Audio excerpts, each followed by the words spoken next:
10월 19일 라이트 딜라이트 말씀 묵상의 시간입니다. 거룩하신 아버지 하나님, 오늘도 저희들이 주님의 은혜와 사랑을 의지하고 이 하루를 시작할 수 있게 하시니 감사와 찬양을 드립니다. 주님, 오늘도 우리에게 말씀하여 주시고 그 말씀을 따라 살아갈 수 있는 믿음과 용기를 우리가 가질 수 있도록 주님 우리와 동행하여 주시며 우리 안에 주님만 바라보는 소망함이 있게 하여 주옵소서. 어려운 때를 살아가고 있지만 우리가 온전히 주님만 의지하게 하시고 우리가 의지하는 주님께서 베풀어 주시는 놀라운 은혜를 오늘 하루도 말씀을 통해 발견할 수 있도록 인도해 주옵소서. 늘 우리와 함께 하시는 주님, 오늘도 말씀을 읽을 때 또 생각할 때 묵상하며 적용할 때 주님께서 우리와 함께 하심을 우리가 믿을 수 있도록 성령의 충만함을 우리에게 허락해 주옵소서. 예수님 이름으로 기도드립니다. 아멘. 오늘은 시편 124편 말씀을 함께 읽고 묵상하겠습니다. 시편 124편 함께 읽겠습니다. 이스라엘아, 대답해 보아라. 주님께서 우리 편이 아니셨다면 우리가 어떠하였겠느냐. 주님께서 우리 편이 아니셨다면 원수들이 우리를 치러 일어났을 때에 원수들이 우리에게 큰 분노를 터뜨려서 우리를 산채로 집어삼켰을 것이며 물이 우리를 덮어 홍수가 우리를 휩쓸어 갔을 것이며 넘치는 물결이 우리의 영혼을 삼키고 말았을 것이다.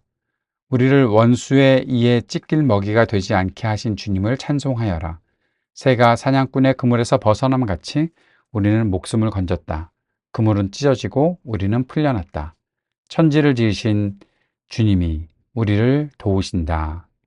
아멘. 오늘 시도 다윗의 시라고 되어 있습니다. 성전에 올라가는 순례자의 노래, 우리가 오늘 5번째 시편을 우리가 보고 있는데 이 시도 다윗의 시라는 표제가 붙어 있네요. 우리가 생각해야 될 것은 다윗이 이 시를 지었을 때는 성전이 없었다는 거죠. 그런데 다윗이 지은 시가 성전에 올라가는 순례자의 노래에 포함되어 있다는 겁니다. 앞에서 다윗의 시가 하나 있었는데 그때 다윗의 시에서는 성전에 대한 확신, 성전을 아주 잘 지었다고까지 얘기를 했었으니까 성전이 분명히 있다는 것에 대한 확신이 있었던 것을 우리가 보게 되었고, 오늘 보고 있는 시편 124편은 다윗의 시인데 성전에 대한 언급은 없습니다. 그런데 우리가 꼭 생각해야 되는 것은 성전에 올라가는 순례자의 노래를 우리가 읽고 묵상할 때 꼭 성전이라는 어떠한 건물이 있고 그 건물이 있는 장소를 향해 나아가는 길에서만 불렀던 노래인가? 그건 아니라는 거죠. 순례자의 길을 생각하기 위해서 이 노래를 그렇게 목적을 두고 만들었을까? 그것은 아니라는 겁니다. 그런데 어떠한 장소와 건물 또 성전에 올라가는 시간, 그것이 아니더라도 우리의 믿음의 길에 있어서 우리가 성전을 향하는 마음은 가질 수 있다라는 것을 생각하는 거죠. 성전에 올라가는 순례자의 노래 15편을 우리가 묵상하면서 성전에서 어떠한 절기를 지키고 성전에서 무엇을 하고 성전에서 어떠한 기대가 있고 내가 성전에서 행할 일들에 대한 언급, 그런 것들이 자세하게 구체적으로 기록되어 있지 않더라도 성전에 올라가는 순례자의 노래를 읽는 우리들, 또 이 노래를 부르며 살아가는 우리들의 마음에 내가 성전, 즉 하나님의 임재가 있는 곳을 향하는 마음가짐을 가지고 살아갈 때 우리의 마음속에 어떠한 마음이 있는 것인가를 이 노래들을 통해서 배운다는 겁니다. 다시 한번 간략하게 말씀을 드리면 성전에 올라가는 순례자의 노래가 아주 정확하게 예루살렘에 있는 성전 또는 우리가 살고 있는 어떤 예배당 거기에 올라갈 때만 이 노래를 부르는가? 그건 아니라는 거죠. 성전이 혹시 존재하고 있지 않다고 하더라도 건물이 없고 어떤 모일 장소가 없다 하더라도 하나님께서 함께 하시는 그 곳을 향하는 우리의 마음이 있다면, 그것이 천국이든 아니면 우리 현실 세계 속에서 어떤 곳이든 우리의 마음이 향하는 그 곳을 향해 가며 이 믿음의 고백들을 순례자의 노래로, 성전에 올라가는 순례자의 노래로 우리가 부를 수 있다라는 겁니다. 왜 이러한 말씀을 드리냐 하면 이것이 다윗의 시이기 때문에 그런 것입니다. 다윗은 분명히 성전이 없던 시대에 살았습니다.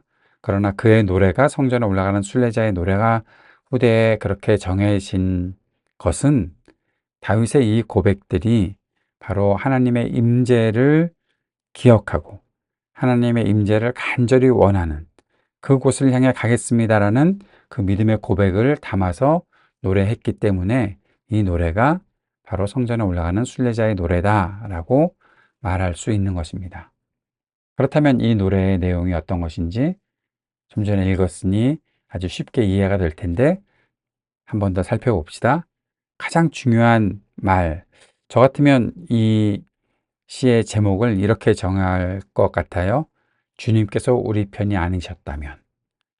주님께서 우리 편이 아니셨다면. 다윗은 주님께서 우리 편이 아니셨다면 정말 끔찍한 일을 우리가 당했을 것이다 라고 생각했던 것 같습니다. 그래서 이스라엘 백성들에게 먼저 물어보는 거죠. 야, 우리가 주님이 우리의 편을 들어주지 않았다면 우리가 어떻게 지금 살아있겠니? 주님께서 우리 편이 아니셨다면 우리가 무슨 일을 당했겠니? 우리에게 얼마나 많은 원수들이 있고 우리를 공격하고 산채로 집어삼키면서 홍수처럼 우리를 휩쓸어 갈 그러한 원수들이 우리 주변에 얼마나 많이 있었니? 그런데 우리가 지금까지 이렇게 살아가고 있는 것은, 우리가 지금 이 자리에 있고 우리가 성전을 향해 나아갈 수 있는 그 이유는 주님께서 우리 편이셨기 때문이잖아. 그 말을 하고 있는 거죠. 전쟁에서의 승리 때문에 이런 얘기를 했을 수도 있고, 다윗 개인적으로 볼 때는 수많은 위험을 겪어오면서 이런 노래를 했을 수도 있고, 주님께서 우리 편이 아니셨다면 결국 6절에 우리를 원수의 이에 찢길 먹이가 되지 않게 하신 주님, 바로 우리 편이신 주님을 찬송하자. 주님 때문에 우리가 목숨을 건졌다. 주님 때문에 우리가 풀려났다. 천지를 지으신 주님이 우리를 도우셨다. 우리를 도우셨으니 주님은 우리 편이시다. 그 말을 하고 있는 겁니다. 자, 이것을 우리에게로 적용시켜 봅시다. 주님이 우리 편이 아니셨다면 지금 우리가 이 자리에 있겠습니까? 주님께서 우리 편이 아니셨다면 우리가 어떻게 내일의 희망을 가지고 살아갈 수가 있겠습니까? 주님께서 우리 편이 아니셨다면 우리가 믿음을 가지고 산다는 것은 무슨 의미가 있겠습니까? 우리 자기에 대한 확신, 이것이 아니잖아요. 뭐 정신승리라는 말 많이 하잖아요.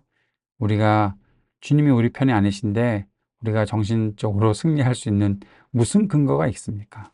아무것도 그런 근거가 없죠. 분명한 것은 주님께서 우리 편이시기 때문에 우리가 지금도 살아있는 것이고 살 희망을 가지고 있는 것이고 주님을 찬송하며 나아가는 것이고, 그 나의 편이 되신 주님은 천지를 지으신 주님이시다. 그렇기에 오늘도 우리가 주님의 임재를 향해 나아갑니다. 나의 편이 되신 주님을 향해 예배하러 나아갑니다. 그 고백을 할 수 있다는 거죠. 말씀을 묵상하고 적용해 보면서 이렇게 정리해 봅니다. 다윗을 먼저 생각하면서, 다윗은 항상 하나님의 편에 서 있었던 사람. 그러니 하나님께서 항상 나의 편이시라고 생각하고 선언할 수밖에 없는 사람. 편이라면 무슨 일을 할까요? 다윗은 하나님의 이름이 그렇게 욕되게 사람들에게 일컬어지는 것을 참을 수가 없었습니다. 골리앗이 그렇게 공격할 때 참을 수가 없었습니다. 하나님의 편이었기 때문에, 다윗이요. 그래서 골리앗을 향해 담대히 나아갔던 것이요. 다윗은 성전을 만들고자 했습니다. 그러나 그렇게 하진 못했어요. 하지만 다윗은 끝까지 성전을 위해서 준비했습니다. 하나님의 장막을 보면서 성전을 채워야겠다는 생각을 했습니다. 왜요?